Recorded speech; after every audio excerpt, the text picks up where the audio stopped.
Hello everyone and welcome to this channel.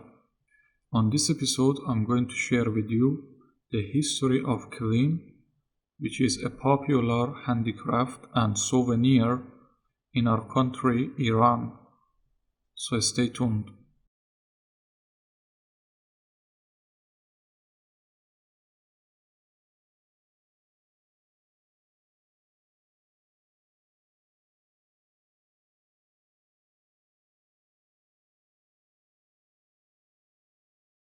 Human beings in long history have been weaving clothes for decorating their homes, and by passing time they have learned how to do it better and better.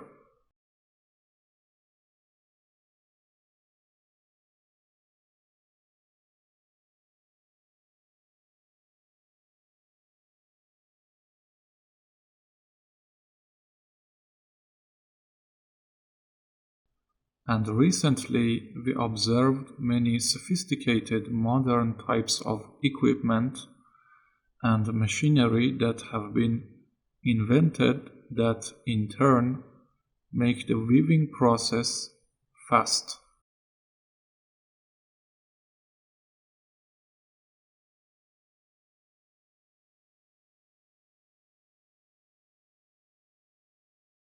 This art originated from nomads but nowadays is considered a colossal industry, and many people are working in weaving corporations to produce and export these magnificent kilims.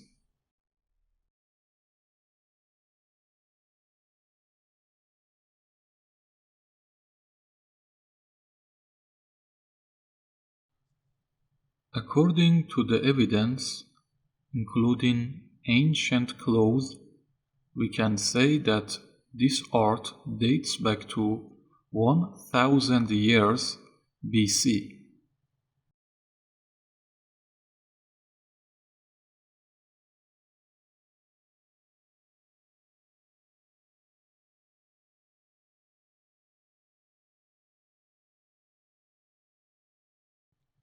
In the past, making the essential materials for weaving was an arduous work, and the high quality paints for coloring the threads were so expensive that somehow in the price they were equal to gold.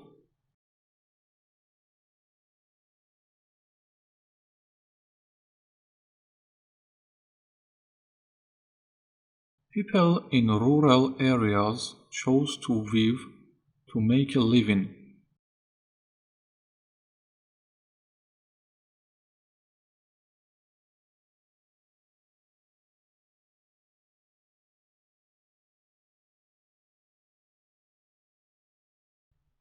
These samples were taken from this Instagram page at Gelim underscore Dastboft underscore and Baron. If you are interested to see more samples or purchase anything, you can send a direct message to their page. By passing time, this art caught the eye of royal families, and they decided to decorate their palaces by ordering the finest and most delicate kilims that have been woven with golden threads.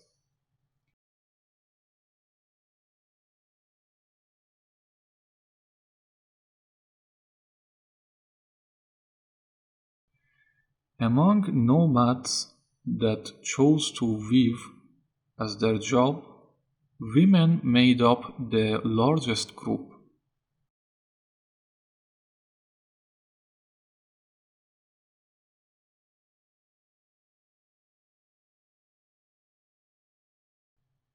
Although weaving was a main job to make a living at that time, but nowadays it is an avocation.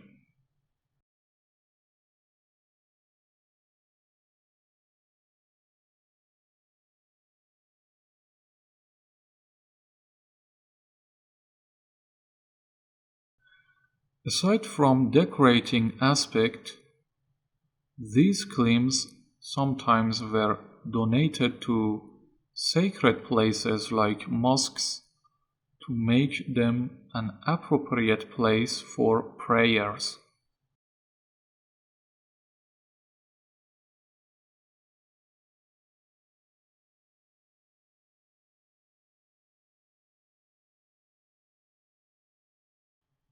During cold seasons or catastrophic events like flood, nomads had to migrate to other parts of the country, and that made this art pervade throughout the nation and attracted tourists' attention as well.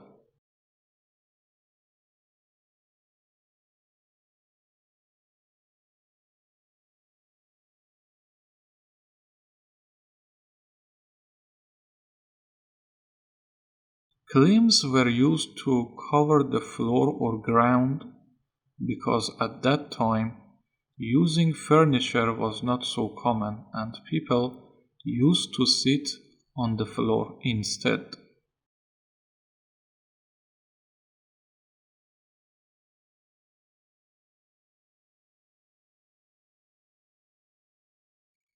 Claims also were used as doormats and tablecloth.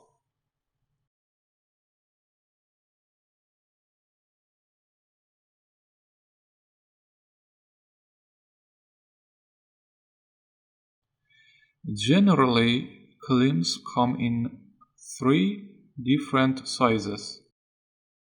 Big ones with 3 meters in length and 1 meter and 75 centimeters in width.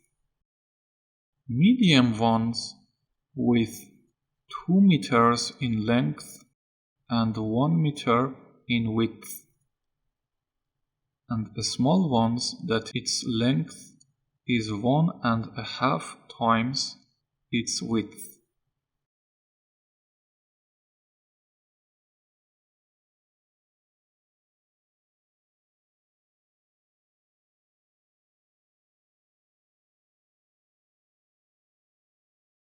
Before weaving claims, people used straws for covering the ground.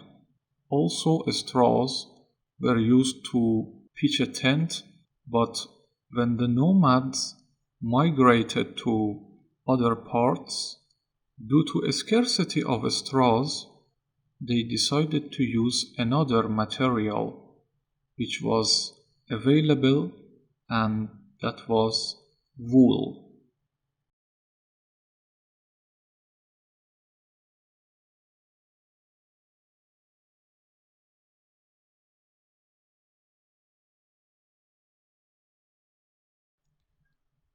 These claim pictures were taken from this Instagram page at Gilim_Raj. If you are interested to see more samples or purchase anything, you can send a direct message to their page. Each tribe used their own symbol in weaving claims, and these patterns represented something special.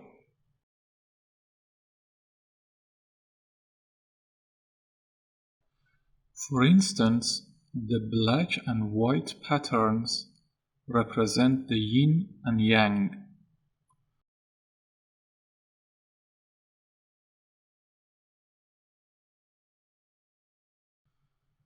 The red flower plus rhombus-shaped motifs were used as a protector of the family from ominous events.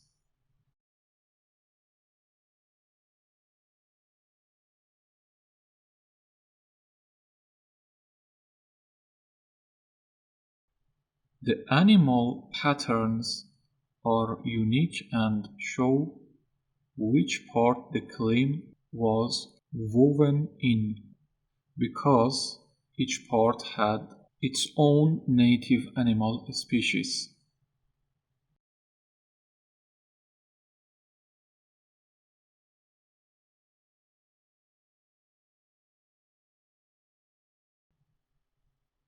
The star patterns that have been woven in octagonal form and represent the cheerfulness.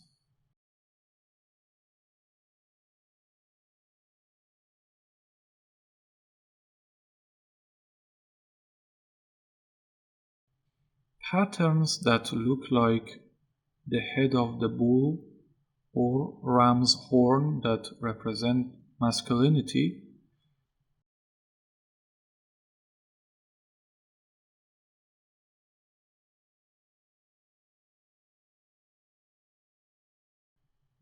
Bird patterns that are a symbol of entering a soul into heaven.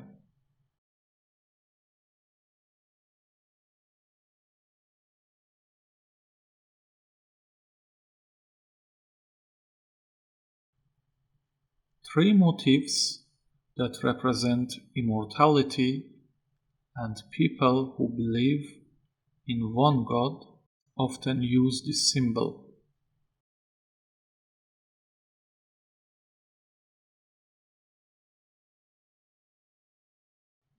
Peacock form that represents the good fortune.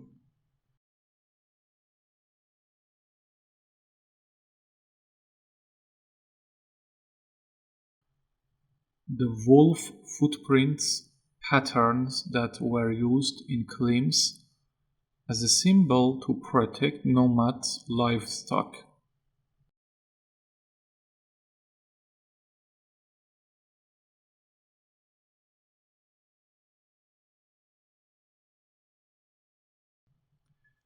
The dragon motifs that were used, and people believe that dragons were real and they were protecting the secrets of the universe.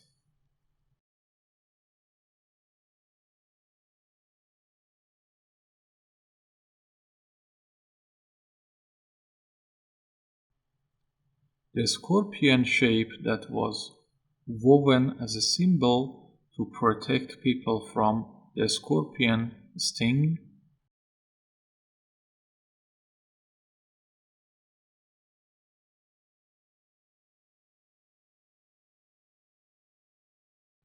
And there are other shapes like pitcher, vase, and urn that show their importance in day-to-day life.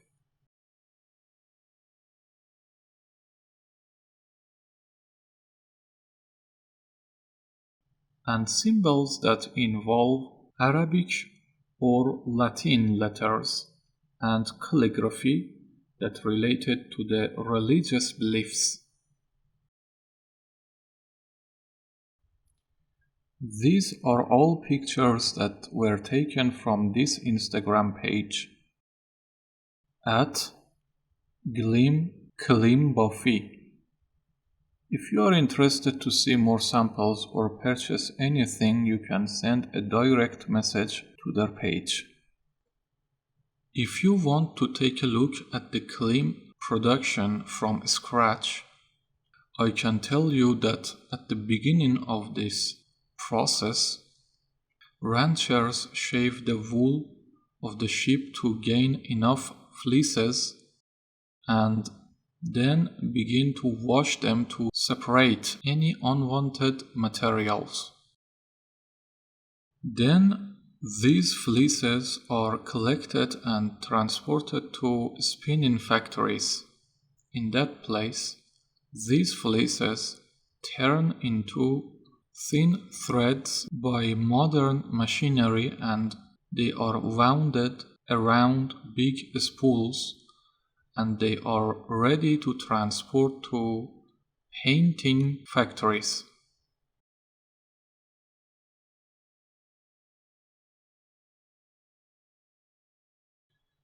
In the next procedure, these white threads are painted in giant copper bowls. These big dishes are placed on a stove and they contain water. When the water starts boiling, workers put the threads into these bowls and add colorful powders to them. These powders are made from chemical materials or natural ones. For example, the walnut shell is pulverized and its powder is used to give the brown color to the white threads. The final step is weaving. This procedure is being done in two forms, including modern and traditional methods. In the modern method, we have advanced equipment and machinery that weave the cleams automatically. There is a computer at any factory that feeds the designs of cleams into the weaving equipment and cleam is woven accordingly.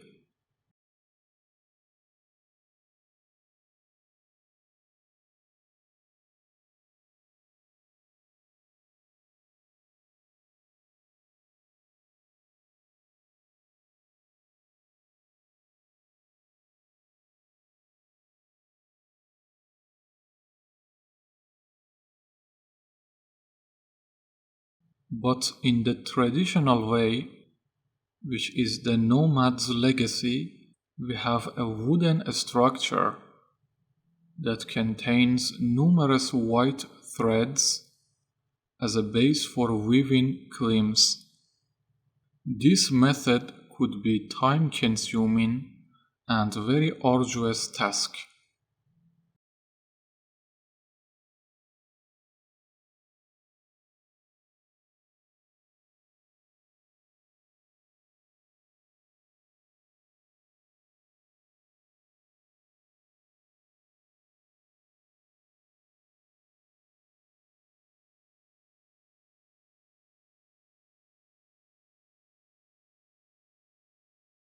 Thanks for watching. I hope you enjoyed this episode. Let me know your opinion in the comment section, and if you like, please subscribe to my channel and wait for new videos.